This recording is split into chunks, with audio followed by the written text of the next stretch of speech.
Hello, welcome back to another video. Welcome back to the YouTube channel, people. This is your Everton 1, West Ham United 1 Fancam. Make sure you are leaving a like on the video. Make sure to subscribe if you are new. We're trying to reach 1K before the Premier League season ends. And listen, yeah, that was a shame, man. That was a shame because I'm coming out of the game talking about how we bottled a 1-0 lead once again. And not under Potter once again, but just as West Ham once again, because the current Everton manager, used to do it for us a lot. The previous managers before David Moyes. It's happened so many times, man. It's happened so many times where I see West Ham go 1-0 up, well, when playing well as well, and we never ever capitalize. Like we never go out and try and go for a second, and it was looking like that was the intent.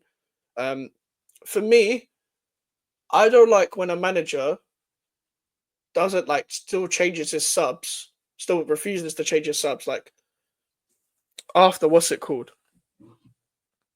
After a goal has been scored, because I believe the subs he was going to make. Like, I don't believe in taking Tadibo off, but I get he was closer to playing 90 minutes or whatever, even though it was like in the 55th minute when we scored or whatever.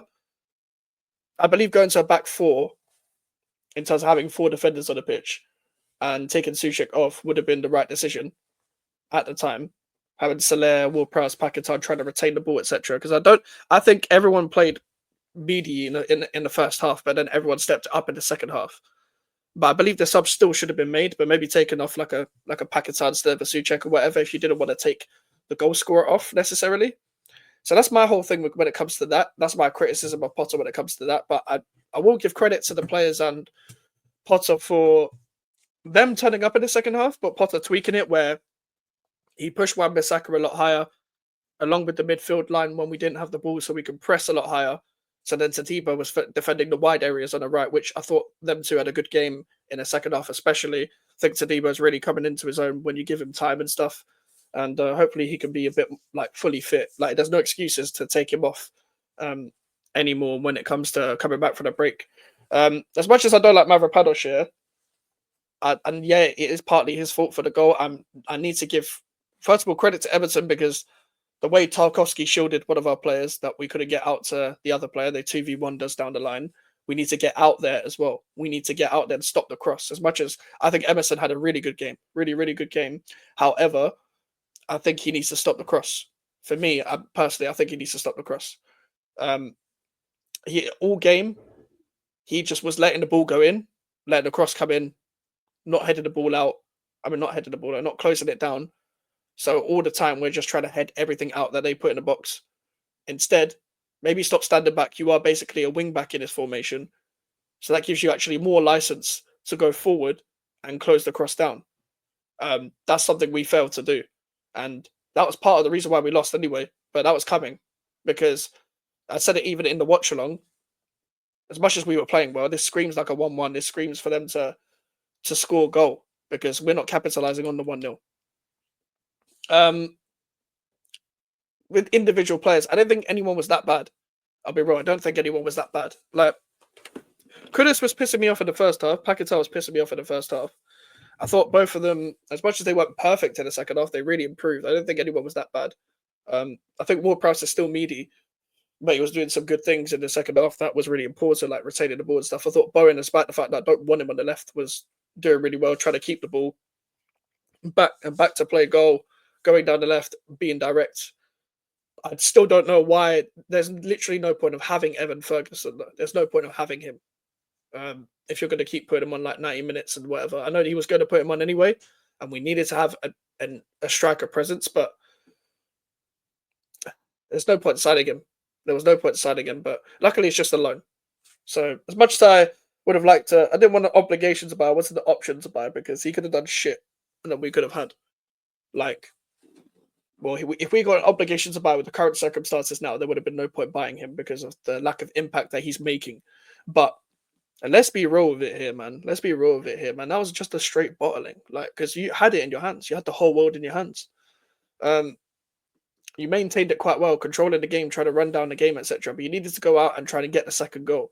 I thought Kudus was improving with putting his body in the way and retaining the ball and trying to shoot at least and trying to get into the right spaces in the second half. Because in the first half, Garner Gay was on him. on him, pocketed him, straight on him. Every time he had the ball, he got the ball. But that's why I said that like a year and a half ago, that Paquetá, Bowen, and Kudus, it's going to be very hard to put them all together and let them play all to their strengths. It's difficult. It's not going to happen because even when we played them as a front three last season, it still wasn't enough. It wasn't.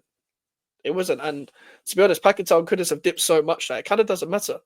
It kind of doesn't matter. I think regardless of what happens next season, neither of them should be starting for West Ham United next season. Like simple as. People are going to be like, "What Paquetá and Kudus not starting for West Ham?" These are big name players, but they're not big game players. They're not. That's the perfect way to summarize them. They're big name players, not big game players, and that's the problem for me. The problem for me is you can have all this PR around you. You can have all of this like stardom around you, have expectation, but your application needs to, compound upon that. And neither of them have shown that. Neither of them have shown that. I'm not even saying they had terrible games today. Thought they both had bad first halves and improved in the second, but thought everyone had a bad first half, like mediocre first half, and then improved in the second. But I do think this setup and the way we played in the performance was better than the Newcastle game and even the Leicester game, especially in the second half. That second half, I want to see, especially the 30, 35 minutes, first 30, 35 minutes, I'd say, is what I want to see a lot more in terms of trying to pass the ball quick, try to retain the ball, try to combine, be more brave with the ball, put more moves together. And that's going to take time in terms of that because, as I said, no preseason. This is your preseason. We've got nothing to play for. So as much as a draw isn't the worst result, I don't take draws. I'm not the type of guy that's like, I will take the draw and whatever. I'm not that type of person. I'm sorry. I'm just not. I didn't see us winning today, but also credit to Souček for the finish and credit to Bowen for the way he worked. The way he worked out, Souček found himself in space. Don't know how he got that much space, but Souček, that was not an easy finish. It's not. Like Pickford was moving shaky all game, but to finish it in the corner like that, fair play. Fair play. Fair play. That was a great finish because he wasn't playing well necessarily. Like he was winning the duels really well, doing what he does very well. But he looks out of place when you play more in this system, etc. But at the same time, this is why I said squad player. You bring him on, need a goal. I've been saying this for a few years now. If you need a clutch moment, that's what you do. You bring him on, and then he scores. He might be useful for that, but people don't want to talk about that. But I'm looking at everything as a 90-minute game because I need to see other players turn up in 90 minutes. That's why I've not been slandering Souček because at least he's been doing his job. Whereas people that I expect a lot more from, like a Paquetá and Kudus, they need to do a lot more. A lot more. It's like because it's getting ridiculous. Like with what the lack of stardom I'm seeing from either of them, and it's not about settling into the system. It's not. I'm sorry, it's not. It comes to a point now where I've got to stop looking at managers because I actually believe in this coach now. I believe in a coach at West Ham United. I don't believe we're going to do anything of note next season, but I believe that he can take us forward eventually. And I need to see the players that are going to stay here turn up. And looking at their performances, they're going to have to stay. If not, then Paquetá will get banned. If he's not staying, because he ain't going anywhere. He ain't going to another club. No other club's going to want him. And Kudus, bruv, why would anyone come? I don't think anyone's going to bid for Kudus in the summer. And to be honest, I wouldn't care less if he left. I wouldn't care if Kudus left. I'm being real. I couldn't care less if Mohamed Kudus left. Because people would be like, oh, people forget so easy and stuff like that. No, but it's been a whole season. Because if we give you credit for a good season that you had last season, and we say that, okay, under a more progressive coach, we will see more out of you. And granted, yes, the previous coach that we had is dreadful. This coach right now is more than good enough at getting the best out of his attackers and fitting players into the right system and stuff. The way he switched it up in the second half shows you how much of a good coach he actually is, because he doesn't always have to switch personnel. He can tweak it in terms of system. And then if it's still not working or he needs a little bit more in a certain area, he'll bring someone on. So Kudus has no excuses under Potter. He doesn't. But that is it from me. Let me know what you guys think as well. We're going to be live at 10. We're just a late night waffle stream. And I'm going to see you guys later. Take care and peace.